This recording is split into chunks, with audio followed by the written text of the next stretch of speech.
As I told you on 9/11, I suddenly realized it was my task to make difficult books readable, which is what I've done on the back table. I sometimes describe myself as a man who reads big, thick, old books and writes modern, small books that anyone can understand. And actually, I rather enjoy it. I don't surf the web. People are disappointed when they run into me sometime and some other counter-jihadist, they go, "Have you seen my website?" No. I don't even go to my own website. I have very little interest in the web except for Craigslist and Yahoo headlines and Drudge. That's it. So I like reading big, thick, old books. I really do. But I thought when I got my books written in which the Quran was easy to understand, here's Muhammad easy to understand, all these books on Sharia and everything were easy to understand, I thought, we win. No, we don't even have game. Because what I discovered was, other than a minority view, and trust me, you are so minor, everyone else's reaction to the knowledge, to the answer to question, what is the true nature of Islam, react in fear, hatred, and anger. When I try to explain to people something about Islam, they're terrified. So I thought people would run when I got my books published, and indeed they did run away from me. So I thought there was just one great question. What is the true nature of Islam? But I found there was a second question more important. Why are we afraid to know Islam? Now, remember I told you about stories? Here's the thing. My books are factual. They work here. But in dealing with human beings, if you're going to make a sale, any salesman will tell you this, the facts are secondary to the feelings. And where you get feelings is from stories, amongst other places. And I began to think about, why is everyone so afraid even though they don't know anything? Well, it turns out they do know little figments of stories about Islam that involve violence. And the knowledge that they were into the slave trade does not come as a shock, really. So, remember I told you that the house of Sufism was like a palace with a smell coming up from the basement? Everyone smelled that smell. They just don't want to talk about it. But it's somewhere deep in the back, almost primordial mind. So, the problem is we don't know the history of Islam. We don't know the answer to this question. This is the world of Islam. How did it happen? You can ask very intelligent people, and they will not be able to give you the answer to this question. How did North Africa go from being European and Christian to becoming Arab and Muslim? How did that happen? And is that an important question? How did the Middle East go from being Christian to Muslim? And is that an important question? I think it's an overwhelmingly important question. All right. Now, to understand how that Islamic world came about, we're going to have to go about and see how Islam entered our world. Now, to do that, Islam entered the world of the Byzantine Empire. We know that in the Sirah, Muhammad's life, his last days were spent killing Christians and subjugating them. After he died, that process continued. So, let's describe the world that Islam invaded. Now, we're told that the Roman Empire collapsed when the German barbarians invaded Rome. Y'all heard that story? Well, that's false. That is not true. It is wrong. What happened was, after the German barbarian tribes invaded Rome, they set up their own version of the Roman Empire. They retained classical culture. They spoke Roman. They hired Roman philosophers and Roman attorneys to teach their children and to run their schools. They came into the Roman Empire not to destroy the empire, but just to get the goods for themselves. The eastern part of the empire, so-called Byzantine Empire, is over here.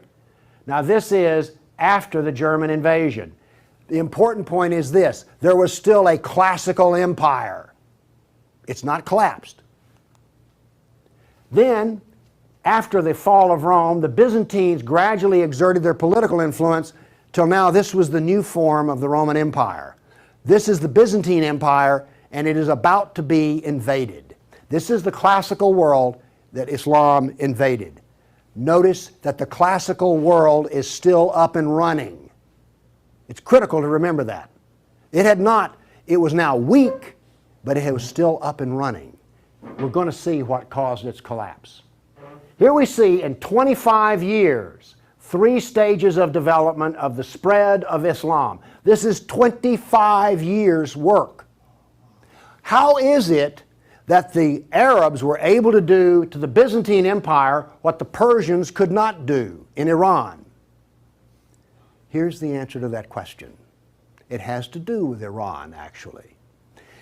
The Greeks and the Persians had been having wars since forever. All right? The 300 at Thermopylae, that was about the Persians. All right? Alexander the Great, he defeated the Persians. The Persians kept hammering on the Romans and then the Byzantines, and 25 years before Islam invaded, there was one massive last series of battles that left Persia weak and the Byzantine Empire very weak. Then comes along the Black Plague. 1 person in 3 dies. So the Byzantine Empire, when Islam invaded, had been weakened by a long war with Persia and the loss of 1/3 of its population. The economy had collapsed by 2/3. You think the Obama economy is bad? Try 2/3. So we had an empire that was weak, invaded by people with a mission. Now what's important here is these 3 different shades of green represent the different caliphs. This empire is beginning to build here came from people who could be described as the apostles of Muhammad. Why is it important to know that? They knew Muhammad. They held his hand. One of them, Ali, married his daughter. Abu Bakr was his father-in-law. These people are not just brothers in the religious sense, they're brothers in the family sense. They knew Muhammad like I know my wife. And what did they do? Did they go out preaching the Quran? No, they didn't. They picked up their swords, got on their camels and horses, and went out whacking Christians and Persians. That is, this is the true nature of Islam. Here you see it. This is the fruit on the tree. Massive destruction. Now notice something else that's happened here. Egypt is the breadbasket of the Mediterranean. Syria, the heart of the intellectual world of the classical empire. In 25 years, the classical civilization lost its ability to feed itself and lost its biggest brain trust. This destroys classical Christianity. Christianity that we have today is a bloody stump of the original Christianity. Why? This destroyed the heart of it, transformed it. The first stage of the annihilation of classical empire, gone. The heart of it's gone. Okay. A century later, notice over here in Spain, 750 AD, Spain is already Muslim. This is rapid fire conquest. This is going to become very important because this happened as it were in the life of a nation overnight. This brutal assault is the key as to why we fear Islam. Now then, you're next going to see history that you've not heard before. I'm not a historian, but I am a scientist. And I can reason from data. I knew, once I read the story of Muhammad, that I had been fed a pack of lies about what caused the Dark Ages. Roman barbarians didn't cause the Dark Ages. First off, why would these barbarians were Germans? These are the same people who made Germany. You're telling me they were too stupid to learn how to do Roman law and stuff? Of course not. They were very intelligent people. They didn't cause the collapse. But that's the classical theory. If you go to Vanderbilt, that's what they'll teach you. Here we go with the data. There has recently been a lot of classical ancient works that have been translated and put into a database format so they can be accessed. There's been massive archaeological research under the ocean and at the edge of the Mediterranean. From this archaeological research, we're able to track history and economies. All right? That figure I gave you about how the economy collapsed, that came from the study of sunken vessels. Because if you're not buying much, you know, if 1 in 10, let's say 1 in 10 ships is sunk, that figure's not that high, but whatever. If you see a lot of sunken ships, there was a lot of ships sailing around. When they go down, the economy goes down. So from this data, we know a lot. And this, in particular, the database of ancient documents, gives us 548 battles that Islam fought against the classical world. This is all new information. I've talked with people who consider themselves history buffs, and they go, well, let's see, battles of Islam against Europe. Let's see, we've got the invasion, we got Tours, we got the invasion of Gibraltar, we've got Lepanto, Gates of Vienna, collapse of... Okay, that's 5. You talk to a historian, and those are the 5 battles they can scratch up. And I remind you, you can have all of these slides if you just send me an email for it. Okay, what does this new data show us? It shows us this. See the white spots? They're brand new battles. They're going to change to red. These are new. Every time, I want to show you this all over again, every tick is 20 years. The new battles for that 20-year period come up in white, then they fade to red to show you the history. So white's what's happening right now, red has happened. Let's see how these 548 battles act out over. We're going to watch, in 70 seconds, we're going to watch 1,200 years of conquest. Look how fast this is happening. Bam! Here comes... You didn't know France was hammered that hard, did you? You heard of Tours. Watch what's happening in Spain, in the islands. Now, many of these raids or battles, if they're at the coastline, are slave raids. The slaving that took place in here was extensive and went on and on. All of this work is also happening now then. We're now into the golden age of Baghdad. This is the punishment that's being handed out to Christians everywhere. In Spain, after one battle, there were knights' heads were cut off and they made a pile so high that a man on horseback couldn't see over them. All of the European civilization in North Africa is now gone. I have a question. Have you read the 13th Tribe? No. Okay. Now, pretty soon, and by the way, there will be a period of time, and you can see the clock running up here, there will be a brief blip of 5 battles that occur in North Africa, the Barbary Pirate Wars. We're on there. Okay? Now then, Byzantium has fallen. Now then, Eastern Europe is being hammered. Notice that it is relentless. It doesn't stop. This is the history that you're never told about. This is the history that explains how all of this came about. Now then, they're getting slower because Islam is becoming weaker.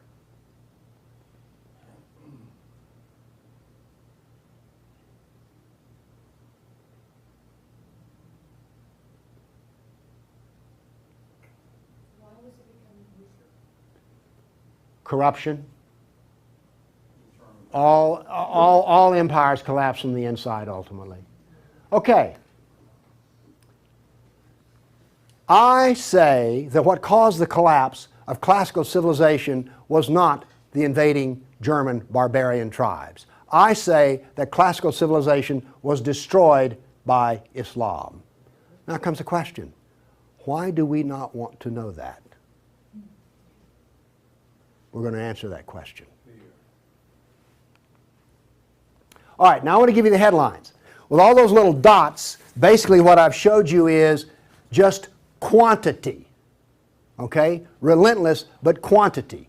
Now I'm going to give, we gave you 1,200 years of battles in like 70 seconds. Now we're going to go through in about 4 minutes. I'm going to give you the headlines from each century so you will know the emotional tone of what is happening. All right, 7th century. Muhammad sent Khalid out, the sword of Allah, to the Jazima tribe to offer Islam. They refused. He annihilated every one of them. At the Battle of Oasis in Iraq, for 2 days he spent out rounding up the losers, put them in a dry stream bed, and cut off heads until the stream ran with blood. He then took the captain of the Zoroastrian Persian tribe. His wife was there. He cut off the man's head, let the blood drain into the soil, and raped his wife in the bloody soil. That was one of the companions of Muhammad. This is the nature of jihad. Where did Khalid learn how to do that? From Muhammad. From Muhammad at the Battle of Khaybar. Umar conquered Jerusalem, and every Jew and every Christian became a dhimmi, which is a third-class semi-slave. You're now going to see, for the next few centuries, you're going to see Golden Age. We're told this myth of the Golden Age, how wonderful Islam is. So here's what's happening during the Golden Age. They started attacking Sind, which is the Hindus. 26,000 Hindus died. Armenian nobles were herded into a church after a debate, and the building burned down on top of them. At Ephesus, 7,000 Greeks are enslaved. We're still having the Golden Age. All new churches were ordered destroyed. At Amorium, there was massive enslavement of all the Christians. The Egyptian Christians revolt over the jizya, which is the dhimmi tax under the Sharia. Churches are burned, vineyards destroyed. 10th century, we're still in the Golden Age. In Thessalonica, 22,000 Christians enslaved. Christians massacred in Seville. In Egypt and Syria, 30,000 churches destroyed. You have your religion, I have mine. Still in the Golden Age, 6,000 Jews in Morocco killed, hundreds of Jews in Cordoba killed, 4,000 Jews in Granada killed, Georgia and Armenia invaded. In Hindustan, 15,000 killed, 500,000 enslaved. Golden Age, still upon us. In Yemen, the Jews are given the choice of convert or die. The Christians of Granada are deported to Morocco. And in India, cities are destroyed under the order convert or die. In one town, 20,000 Hindus became slaves. Still the Golden Age. 50,000 Hindu slaves decided to get freedom by converting to Islam. A new 20-year campaign created 400,000 new Muslims out of Hindus. Buddhist monks butchered, nuns raped. In Damascus and Safed, mass murder of Christians. Jews in Marrakesh massacred. Tabriz, forced conversion of Jews. Still, we're in the Golden Age. There are riots in Cairo, churches are burned, Jews of Tabriz are forced to convert. Tamerlane, one of the most evil men who ever lived, massacred 90,000 Hindus in one day. 30,000 in another battle, massacred in cold blood. Another Muslim leader takes 180,000 Hindu slaves. Oops, we're out of the Golden Age. See if you notice any change in tenor. Tamerlane destroys 700 villages in India. Now then comes He then turned to Iraq and annihilated the Nestorian and Jacobite Christians.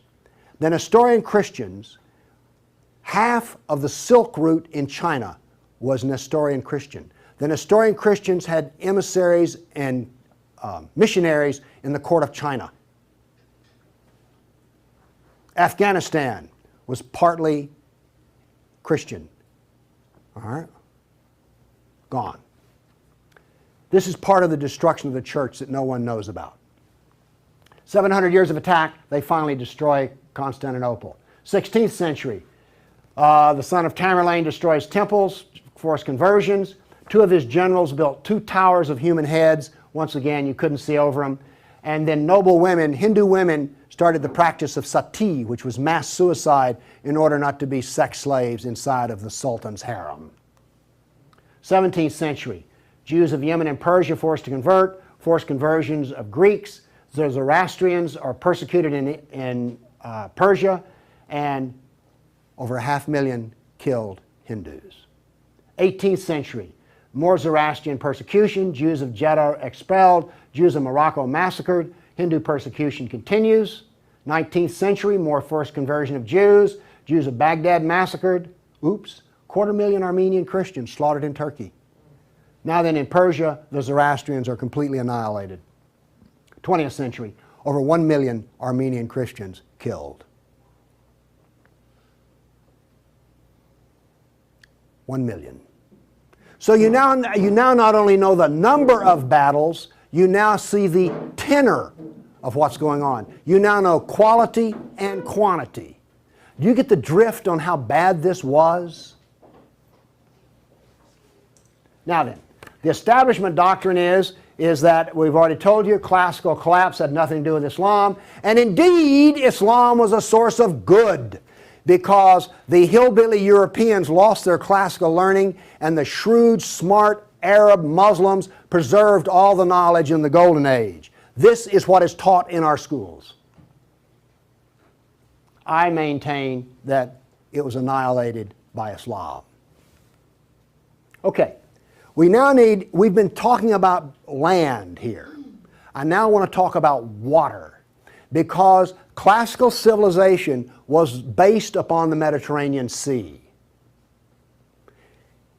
Egypt was part of the Mediterranean world. It was not part of the African world, okay? Because to go from Alexandria, Egypt to Nigeria was a lifetime. But you could get on a ship and be there in 10 days. Does this make sense? It was cheap transportation. You could haul a ton of grain from Egypt to Rome as much as it cost 75 miles by ox cart. This is important. I'm going to be driving back on the interstate after I finish talking here. I do not expect to be attacked or shot at on the way. I presume that the interstate is safe travel. It used to be that way under the Roman peace. That ended. The importance of naval work, as many as 500 boats could be in the harbor of Constantinople. The collapse of the freedom of sea. Let me show you something. Now we know this from history, the data. Rome used to communicate with France by boat. After Islam, they went overland through the Alps. Why did they do that? There was no longer freedom of the sea. Here's interesting. The Black Plague was a known problem in the Mediterranean. It used to take 4 months to get from here to Constantinople because there was sea trade back and forth. Well, that was eliminated. So now then, when there was an outbreak of the Black Plague, it went from harbor to harbor, all around here, and it took 4 years to get to here. Do you see the point I'm making? There was that little freedom of trade. As a merchant striking out to do business, you could wind up with your ship gone, your goods gone, and you're in chains, enslaved. By the way, this cuts down a lot on commerce. A brag. The Christians couldn't float a plank on the inland sea. What did this do? It isolated Europe and impoverished Europe. So, you know the business of the Barbary pirates? You know the business of the Somali pirates? Same. It is Sunnah. It is Sunnah, the way of Muhammad. There's a famous hadith which is repeated endlessly, in which Muhammad awakes in a dream and he sees his jihadists sailing the inland sea. Islam always practices, where possible, economic warfare. Muhammad attacked caravans. What was attacked in New York? Ooh, Trade Center. This, economic warfare. I am an admirer of Islamic civilizational war methods. They're superior to everyone else's thinking in war. They use everything for war. Everything, including the womb. This was an economic jihad. There were three, you've heard of the Dark Ages? Well, there were 3 Dark Ages. One in Europe, one in Turkey, one in North Africa. You weren't told that, were you? Wonder why. Here we see some ruins. What's the importance of these ruins? Well, they're up and standing. What happened to all the ruins in Rome? Well, the people who were still living there used them as quarries. They harvested them. The Colosseum remained simply because it was so big. What does this tell us here? If all this stone is still stacked up, there were no people. The invasion of North Africa was so brutal and so fast that it actually left in the harbor a layer of silt. Here's how that happened. North Africa used to be farmland, irrigated farmland. The Romans, clever men that they were, put along the roads in North Africa olive trees for shade and for keeping the road fixed for free. Because what would happen is you would bid on buying a lease on a stretch of Roman road in North Africa. You maintain the olive trees and the road, and you got to keep the olives. So the Romans got money from selling the lease, and then they got the road fixed for free, and somebody has a business making money. Is this clever or what? That all ended because the invading Arabs were not farmers, they were herdsmen. The people there were Christian, and so therefore when the average Arab family would own 50 goats. They put their goats out into the fields of Christians, and the Christians as dhimmis had no right to protest. Between death and the erosion of the crops, there was this produced a layer of silt in the harbors. So that's how brutal, hard, and fast came about this collapse of economy in North Africa. What was left for a European economy?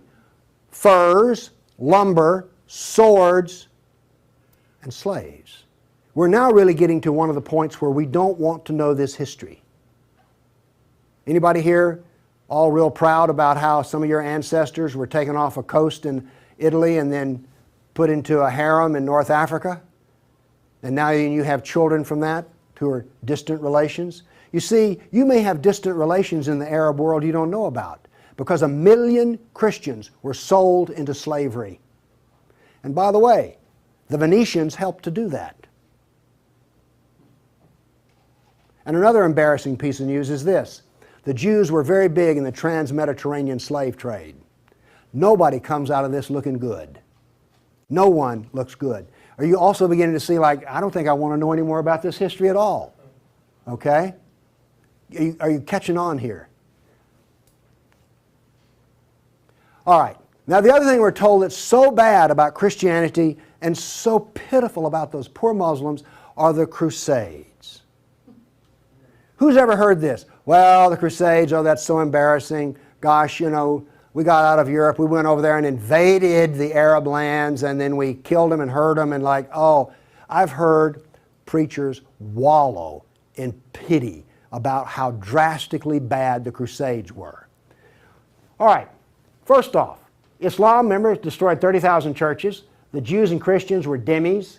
There was infinite number of brutality against Christians. Christians were fleeing the Middle East, and the Byzantine emperor appealed to the Pope, help us, please. Now this was a big thing to do because the Byzantine emperor and the Pope did not get along at all. But these were desperate people. And what did the Pope look out and see? This is the world that he saw in 1100, the time of the First Crusade. Well, let's see, this much of Spain is Muslim, and we're getting our behind kicked on a regular basis. Oh, well, this Christianity's gone. Oops, this Christianity's gone. And look at all the battles in the non-Christian, in the areas that are still Christian. Do you see the geopolitical problem that the Pope was facing here? This was not just some, we'll saddle up, get on our horses, and go steal from them Arabs, which is what you're told. This is the political picture. But now then, let's do this. Let's look at a battle map for the Crusades. Let's be fair. I showed you the jihad map. Now here comes the Crusade battle map.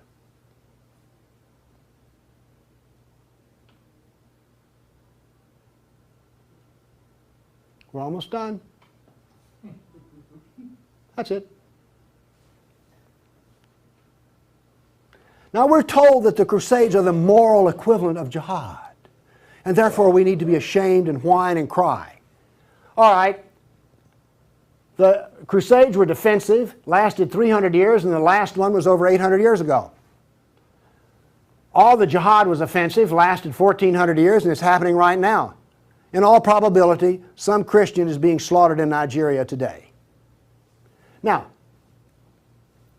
Is this moral equivalence?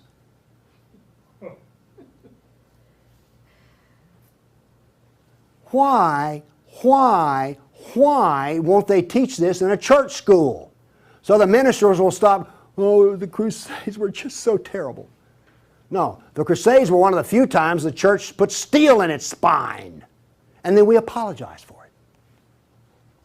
Now then, let's go to the great benefits of Islam. We're told about two different golden ages. We're told about Andalus, the wonderful empire in Spain, in which there was multicultural peace, and Jew and Christian and Muslim all lived together in a golden age in Europe. You ever heard that? Well, here we go. This is the battle map of the golden age in Andalus. Now, while all this is going on, orders for slaves are being filled. The first slave order out of Spain was the Caliph ordered up 3,000 blonde virgins. They were shipped out of Spain. Battles are going on in which Christian knights die. But notice something here. The Christians won't quit fighting. This is going to take 700 years, and there's going to be nearly 150 battles fought. Where was this caliph located? There was more than one caliph at the time. This was a caliph in North Africa. Okay. Now then, looking at this, do you understand why when Isabel and Ferdinand were finally in full power, they told every Muslim in Spain to get out of here? They drove everyone out. Okay, my question for you is this. Was Andalus a multicultural golden age or a reign of terror? I claim it was a reign of terror, and it was not a golden age at all. And yes, there were a few people who had it good. The elites had it good. There were some rich Jews and rich Christians that had it good. Also, otherwise there was constant war, slavery, and Christians had to wear robes so you could tell a Christian from a block away. And a Christian couldn't carry a sword, and they paid special taxes. And then we come to the question, why are we told this story? Now we have the Baghdad Golden Age. Here we go. This is all the battles that are fought during the period of the Golden Age in Baghdad. Now, not only are they as busy as they can be killing Christians, but they're also busy establishing the Sharia doctrine. They're also busy establishing the Hadith doctrine. And they're also busy in doing things like slave trading. You know all those exotic pictures you've seen of the harem? They're sort of pre-Playboy sexy, beautiful women in gauzy outfits. All of those women were Christians. Less romantic sounding, isn't it? The other thing that's happening in Baghdad is this. A new philosophy is being generated in which there is no cause and no effect. This turns out to paralyze the mind. Okay, those were all the battles that were fought during the mythical Golden Age. Okay, during the Golden Age, Christians and Jews were dhimmis, Christians were sex slaves. Here's one that gets me. During this Baghdad Golden Age, they evolved a philosophy in which there were no laws of nature and there was no cause and effect. I'm a scientist. We work off of two laws, the law of contradiction, does the data contradict the data, and the law of cause and effect. I've just explained to you why, out of their Golden Age, why you don't find Muslims getting Nobel Prizes in science. You cannot be a scientist and not believe in cause and effect. You just can't. Won't work. Now then, the Christians did all of the vaunted translation of the Golden Age text, and get this. We're told that this was such a great peak of learning, they destroyed 90% of the books. And we're told that the remaining 10% they preserved is like, oh, this was the Golden Age. Oh, we live in eternal gratitude to the Muslims. If they had come along, we'd have had 100% of them. Presented with a library in India, the largest library in the world was a Buddhist library in Nalanda. They came to him and reported the existence after they had conquered, and they said, "What shall we do with the library?" The order from the general was this: if it contains any information that is in the Quran, we already have it, burn it. And if it contains any information that is not in the Quran, it is false, burn it. The same was done with most all of the libraries. And why are we told this was some wonderful golden age that preserved knowledge for us?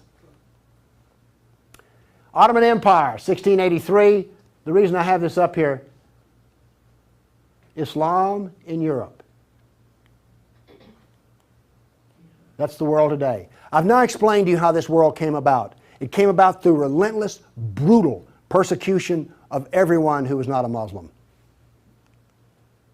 Now then, let's change to modern times. All of that work stops in 1922. This works off a database of 19,000 jihad attacks since 9/11. There are things like this. I know the date, the country, the city, how many are killed, how many injured, and a description. Now, when you present a guy like me with 19,000 pieces of data, I start asking questions. How do we make this make sense? So let's make it make sense. By the way, you did hear all about these 19,000 attacks in the Tennessean and the local newspaper, didn't you? You did hear about this. It was on the nightly news. We heard about Fort Hood. Oh, the workplace incident. Oh yeah, I got that. All right. Anyway, moving along here. This, by the way, is where all these took place. I just think that's interesting. And you'll notice something. This is the Islamic world, and it all centers around it. But notice how much is happening in Europe. Okay. I take the data and I parse it and I divide it. I use Islamic doctrine to analyze this data. What does Islam insist on? Well, in my first lecture, I told you they're fixated on the kafir, right? So I use the kafir to analyze this data from an Islamic standpoint. See, I'm the ultimate multiculturalist. No, really. I'm the only person you've ever met who analyzes Islam on the basis of Islam. Here we go. Here we have, in the last 10 years, the total number of attacks. In the green, we have Muslim on Muslim violence. You mean a Muslim will kill a Muslim? Really? They're doing it in Syria as we speak, right? Remember Iran, Iraq? Okay. Then we have the only one I care about. I mean, my motto here is sell weapons and intelligence to the loser. I'm very serious. You think I'm joking. I know. Okay, here's our story right here. Stays pretty level. That's interesting. By the way, there's hardly a day in which there's not a jihad attack. Modern jihad is relentless, just like classical. Oh, by the way, one of the things this curve proves right here, Islam is bad for Kafirs. Islam is bad for Muslims. Islam is bad for Muslim and non-Muslim. That's what this data shows us. You want to argue with that? Okay, modern jihad is relentless. But what did we see in the other battle map? It was relentless. There are two types of jihad, against the kafir and against Muslim. You see, every time they kill a Muslim, the reason in Syria they're killing other Muslims, they're not real Muslims. Okay? Now then, we've introduced, however, a new phenomena. The mom and pop non-state jihadi shop. Okay? All of those battles up to 1922 were out of the caliph. Okay? We now have non-state jihad. That is all that is different. Okay, jihad attacks per year. I just chose the top 4 nations. But this doesn't really give us what we want because Israel's teeny weeny and India's great big, so let's do this on per capita. Now then, Israel, I bet you were surprised about Thailand. You didn't know that Thailand was getting whacked on a regular basis, did you? And look, here's a Christian nation, the Philippines, ranks number 3. And then India was Hindu. Oops, wait a minute. Do you know what I just told you? Jihad is against the Jew, the Buddhist, the Christian, and the Hindu. This is the data. Now you go to these dialogues, these multicultural smoozes they have, where the preacher and the rabbi and the imam show up. The preacher and the rabbi show up to tie, the Muslim shows up to win. And then what does the Muslim tell them? Oh, the Christians and the Jews, they're people of the book. Oh, we're brothers in the religion of Abraham with the Christian and the Jew. You know, we're practically the same. We're brothers in Abraham. How's that stuff work out? Well, here's one of your people of the book. Here's another people of the book. Turns out they'll kill a Jew, a Buddhist, a Christian, or a Hindu just as fast as they will another. So much for being brothers in the religion of Abraham. The data does not support the theory. Therefore, the theory is wrong. There is no brotherhood of Abraham except in the minds of people who occupy pulpits. The jihad is against the Jew, the Buddhist, the Christian, the Hindu, and the secularists, by the way. The secularists are the worst of all. Well, maybe worse than the Hindu. It gets hard to know, you know, I mean, really. It's against all kafirs. That's who the jihad is against. The religion of peace. Here we go. 548 battles, 19,000 jihad attacks. In 12 decades, in 1,400 years that are jihad-free. Therefore, Islam is 91% violence and 9% peace. So George Bush was 9% right when he declared religion of peace. Constant violence is why? There's a doctrine. The doctrine of jihad is found in the Sirah, the Quran, and the Hadith. We've already been over this. They don't like kafirs. We have a whole doctrine of jihad within the text. Islam was only successful through jihad. Therefore, we have a doctrine which produces jihad, and it produces this effect of the collapse of civilizations. Here you go. Tears of jihad. 270 million dead over 1,400 years. Read them and weep. Read them and weep. The doctrine drives history. History shows the true nature of political Islam. Political Islam is the enemy of all Kafir nations. There's an intellectual history. In 1,400 years, I've read a lot of old documents. They never talk about the Muslim. They talk about the Arab, the Turk, the Moor, Al-Qaeda, Asian, and it's always been by specialists. And today, all the established specialists are apologists for Islam. Why was the Quran code not cracked recently? How come we don't teach Muhammad? And why is the Golden Age propaganda taught? Why do we remain ignorant and keep suffering? I maintain there's a reason for this. I maintain that this constant brutality over the centuries has produced in the Western mind the equivalent of the abused dog, the beaten wife, and the raped child. We do not think correctly. Everybody's seen the beaten dog that when you approach it, that is the Western mind.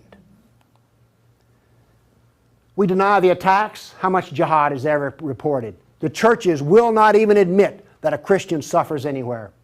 Fear. Muhammad used fear. Any public critic of Islam has a certain fear element there. Guilt.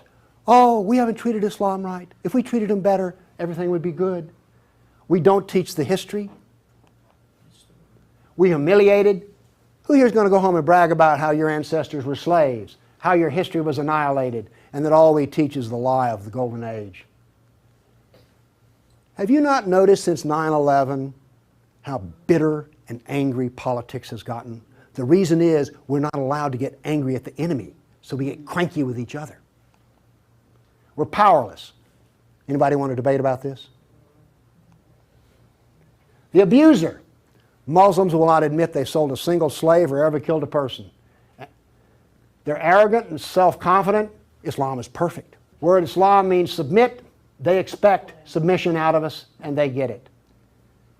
Islam is the victim. After 9/11, I heard this. The real victims of 9/11 were the Muslims. You heard that anywhere? After 1,400 years of jihad, brutality, enslavement, theft, deception, rape, annihilation, and insults, the Kafir mind has become identical to that of an abused victim. Our only solution is to face our history and welcome it and embrace it. This is exactly the way we will heal our nation, is the way we heal a person who's been brutalized. You have to go back to the original event. And this is why we are afraid. Thank you.